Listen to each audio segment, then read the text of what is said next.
ഇന്നൊരു റൈസും ചിക്കനും വെക്കാമെന്നൊരു പ്ലാനിലാണ്. രാവിലെ ഉറങ്ങി എണീറ്റുള്ളൂ. ഇവനും ഞങ്ങളുടെ കൂടെ ഉറങ്ങി എണീറ്റുള്ളൂ.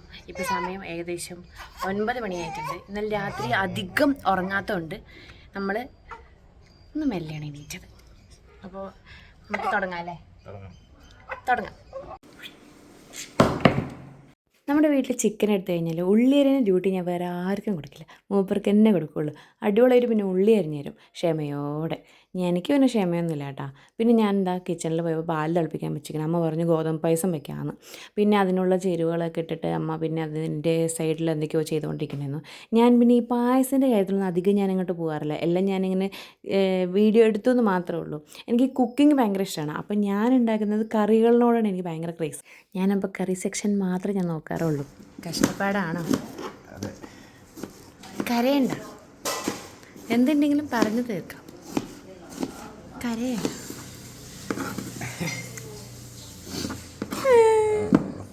പിന്നെ ആ ചിക്കൻ കഴുകിയത് കിട്ടിയിട്ടുണ്ട് കേട്ടോ. പിന്നെ അതിന് ശേഷം അതിൽ ഞാൻ മുളക് പൊടിയും ജസ്റ്റ് മഞ്ഞൾപ്പൊടിയും മല്ലിപ്പൊടിയും ഉപ്പും മാത്രമേ ഇട്ടിട്ടുള്ളൂ. അതിന് ശേഷം എന്താ നന്നായിട്ട് മിക്സ് ചെയ്തു. നമ്മൾ മിക്സ് ചെയ്തത് വേറെ ഒന്നുമല്ല, കുറച്ച് ഉള്ളി ഇട്ടു, പിന്നെ തക്കാളി ഇട്ടു, പിന്നെ ഇഞ്ചി വെളുത്തുള്ളി പേസ്റ്റ് എല്ലാം ഇട്ടു കേട്ടോ. ഞാൻ എന്ത് ചെയ്യാണെന്നുണ്ടെങ്കിൽ എല്ലാം മുറിച്ച് വെക്കാറുണ്ട്, നേരത്തെ മുറിച്ച് വെക്കാറുണ്ട്. കുറച്ച് മല്ലിയിലയും കൂടി ഇട്ടിട്ട് നന്നായിട്ടൊന്ന് മിക്സ് ചെയ്തു. ഉള്ളിയും തക്കാളിയും വഴറ്റിയിട്ടായിരിക്കും നമ്മൾ കറി വെക്കുക. അപ്പോൾ ഇതൊന്ന് ജസ്റ്റ് ഒന്ന് ട്രൈ ചെയ്യാമെന്ന് പറഞ്ഞിട്ട് ഫസ്റ്റ് ടൈം ആയിട്ടാണ് ഇങ്ങനെ എല്ലാം കൂടി മിക്സ് ചെയ്തിട്ട് വയ്ക്കുന്നത്.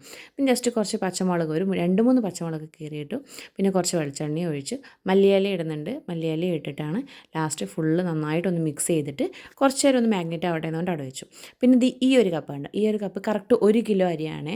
1 കിലോ അരി എടുത്തിട്ടായിരുന്നു നമ്മൾ ബിരിയാണി വയ്ക്കുന്നത്. അപ്പോൾ ബിരിയാണി എന്നായിരുന്നു സ്റ്റാർട്ടിങ്ങിൽ നമ്മൾ പറഞ്ഞിട്ടുണ്ടായിരുന്നത്. പക്ഷേ ബിരിയാണി അല്ല കേട്ടോ, ലാസ്റ്റ് ഗീ റൈസ് ആയിരുന്നു വെച്ചിട്ടുണ്ടായിരുന്നത്. സാധാരണ എൻ്റെ വീട്ടിൽ എപ്പോഴും ഗീ റൈസ് തന്നെയാണ് വെക്കാറ്.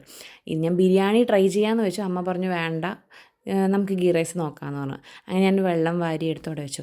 അപ്പോൾ ഞാനുണ്ടല്ലോ, എനിക്ക് വല്ലാതെ വിശന്നപ്പോഴേ ഞാൻ ഇന്നലെ മൂപ്പര് വാങ്ങിയിട്ട് വന്നിട്ടോ യോഗട്ട്, മാംഗോ യോഗട്ട്. അപ്പോൾ ഞാൻ ഭയങ്കര കഥ പറഞ്ഞുകൊണ്ടിരിക്കുക. ഭാര്യമാർ ഇങ്ങനെ ചെയ്യണ സമയത്ത് ഞങ്ങളെയൊക്കെ ഹെൽപ്പ് ചെയ്യണം, ഇങ്ങനെ ഐസ്ക്രീമൊക്കെ വാങ്ങിത്തരണം എന്നൊക്കെ പറഞ്ഞിട്ട്. അപ്പോൾ മൂപ്പരും അത് കഴിച്ചുകൊണ്ടിരിക്കുകയായിരുന്നു. ഡയലോഗ് അടി കേട്ടിട്ടാണ് തോന്നുന്നു. മൂപ്പര് മതി മതി എന്ന് പറഞ്ഞിട്ടൊക്കെ പറഞ്ഞു. പിന്നെ അതിന് ശേഷം എന്താ ചിക്കൻ മാഗ്നേറ്റ് ചെയ്ത് വെച്ച് അങ്ങനെ എടുത്ത് നമ്മൾ അടുപ്പിലോട്ട് വെച്ചു. ഇടയ്ക്കൊന്ന് മിക്സ് ചെയ്ത് കൊടുക്കണം. ഇപ്പോൾ ഇത് റൈസ് വയ്ക്കാമെന്ന് പറഞ്ഞു. കുക്കറിൽ കുറച്ച് ഗീ ആൻഡ് ഓയിലിട്ടു, സ്പൈസസ് ഒക്കെ ഇടുകയാണ്. സ്പൈസസ് ഒക്കെ ഇട്ടു. ഞാനാണ് കേട്ടോ വീഡിയോ എടുക്കുന്നത്. അപ്പോൾ ഞാൻ വീഡിയോ എടുക്കണതുകൊണ്ട് അമ്മയാണ് ഇതെല്ലാം എനിക്ക് ഇട്ട് തരുന്നത്. സാധാരണ എൻ്റെ ഒരു റൂളെന്ന് പറഞ്ഞു കഴിഞ്ഞാൽ ഞാൻ പണിയെടുക്കുന്ന സമയത്ത് കിച്ചണിൽ ഞാൻ മാത്രമേ പാടുള്ളൂ. അത് കുറച്ച് പേർക്കൊക്കെ അങ്ങനെ ആയിരിക്കാം, പക്ഷേ എനിക്ക് അങ്ങനെയാണ് കേട്ടോ. എനിക്ക് ഞാൻ മാത്രമേ കിച്ചണിൽ പാടുള്ളൂ.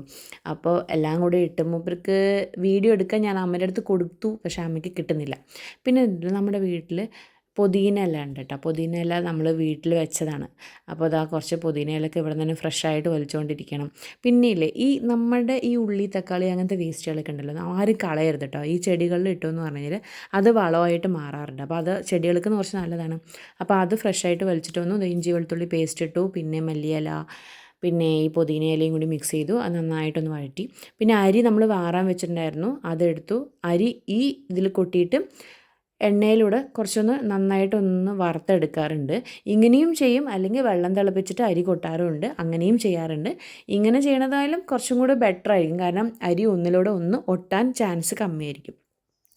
അതിന് ശേഷം കുറച്ച് ഉപ്പിട്ടു, വേണ്ട ആവശ്യത്തിന് ഉപ്പൊക്കെ ഇട്ടു. കുറച്ച് എപ്പോഴും ഉപ്പിടുന്ന സമയത്ത് കുറച്ച് കയറ്റിയിടുന്നത് നല്ലതായിരിക്കും. അപ്പോൾ റൈസിൽ പിടിക്കാൻ കുറച്ച് എളുപ്പമായിരിക്കും. പിന്നെ നമ്മുടെ ചിക്കൻ വെച്ചില്ലേ, അതിൽ കുറച്ച് വെള്ളം, ചൂടുവെള്ളമാണ് കേട്ടോ, ചൂടുവെള്ളം തിളപ്പിച്ച് ഒഴിച്ചിട്ട് അതിൽ ഒഴിച്ചിട്ടുണ്ടായിരുന്നു. പിന്നെ അതിന് ശേഷം കുറച്ച് പെപ്പർ ഇട്ടു. അധികം ഇവിടെ ചില്ലി പൗഡർ അധികം യൂസ് ചെയ്യാറില്ല, പെപ്പറായിരിക്കും കൂടുതലിടുക.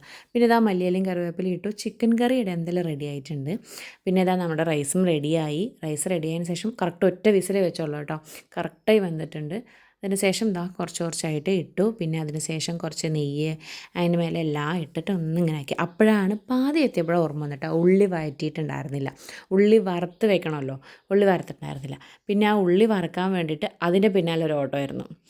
മൊത്തത്തിൽ ഒരു ഹറിയപ്പായിട്ടുള്ള വീഡിയോ ആയിരുന്നു. കാരണം 9 മണിക്കാണ് നമ്മൾ എണീറ്റ് രാവിലത്തെ ബ്രേക്ക്ഫാസ്റ്റ് കഴിച്ച് ഉണ്ണിനെ ഒന്ന് ഫീഡ് ചെയ്ത് കഴിയുമ്പോഴേക്കും തന്നെ കുറച്ച് ടൈമായി. അപ്പോൾ ഒരു 11:30 കഴിഞ്ഞപ്പോഴാണ് നമ്മൾ ഉച്ചക്കലത്തെ ഫുഡ് റെഡിയാക്കുന്നത്. അപ്പോൾ ഇതാ സാലഡായി, പിന്നെ റൈസായി, പിന്നെ അതിന് ശേഷം നമ്മുടെ ചിക്കൻ കറി, പിന്നെ പായസം, പപ്പടം, പഴം, പിന്നെ കുറച്ച് കായ്ച്ചാറും വെച്ചിട്ടുണ്ടായിരുന്നു കേട്ടോ. ഇവിടെ അച്ചമ്മയുണ്ട്, അച്ചമ്മയ്ക്ക് കഴിക്കാൻ അത്ര താല്പര്യമില്ല. പിന്നെ മൂപ്പരോട് ഞാൻ അഭിപ്രായം ചോദിച്ചു എങ്ങനെയുണ്ട് എന്നൊക്കെ ചോദിച്ചപ്പോൾ ആൾ കഴിച്ചുകൊണ്ട് പറയും അപ്പോൾ ആൾ അടിപൊളിയായിട്ടുണ്ടെന്ന് പറഞ്ഞു, സൂപ്പറായിട്ടുണ്ടെന്നൊക്കെ പറഞ്ഞു കേട്ടോ. ഇത്രയേ ഉള്ളൂ നമ്മുടെ വീഡിയോ. ഇഷ്ടപ്പെട്ട ലൈക്ക് ചെയ്യുക, സബ്സ്ക്രൈബ് ചെയ്യുക, കമൻറ്റ് ചെയ്യുക. Okay bye.